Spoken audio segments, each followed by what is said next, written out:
Prem developers and construction जत आनंदाची सुरुवात करा आजच आपल्या हक्काचे घर प्लॉट बुक करून। संपर्क कृष्णात कोळी सर, मोबाईल नंबर 9423810208 73 73 66 08 88।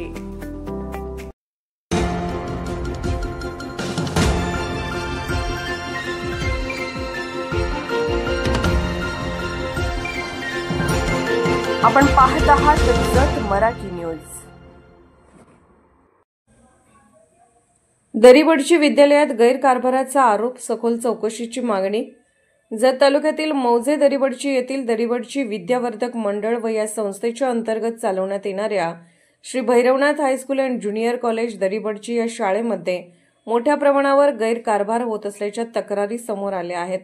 याबाबत सामाजिक कार्यकर्ते श्रीशैल भीमराया पाटील यांनी माननीय शिक्षण अधिकारी, माध्यमिक शिक्षण विभाग, जिल्हा परिषद सांगली यांना सविस्तर निवेदन देऊन तात्काळ चौकशीची मागणी केली आहे। तक्रारीनुसार सदर संस्थेचा पीटीआर उतारा 2019 पासून अद्ययावत नाही, तरी देखील संस्थेचे चेअरमन संजय सिद्धराम मोर्डी यांनी बेकायदेशीररित्या पदभार घेतले असून विविध नियुक्ती आणि मान्यतापत्रे दिली आहेत।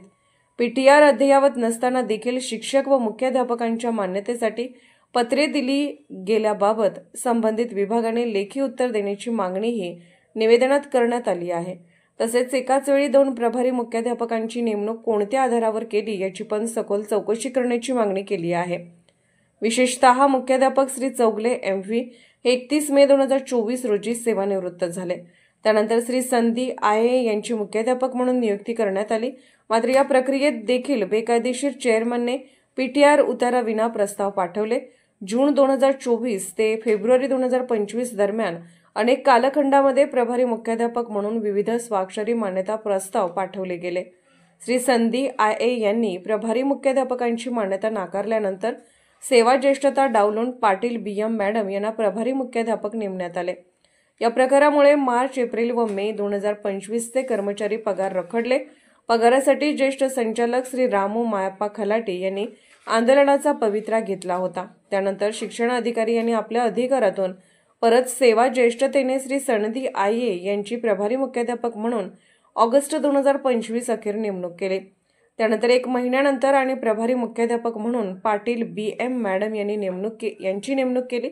एकाच वेळी एकाच शाळेत 2 प्रभारी मुख्याध्यापकांची नेमणूक करण्यात येते का याचे लेखी उत्तर स्वतः शिक्षण अधिकाऱ्यांनी द्यावे।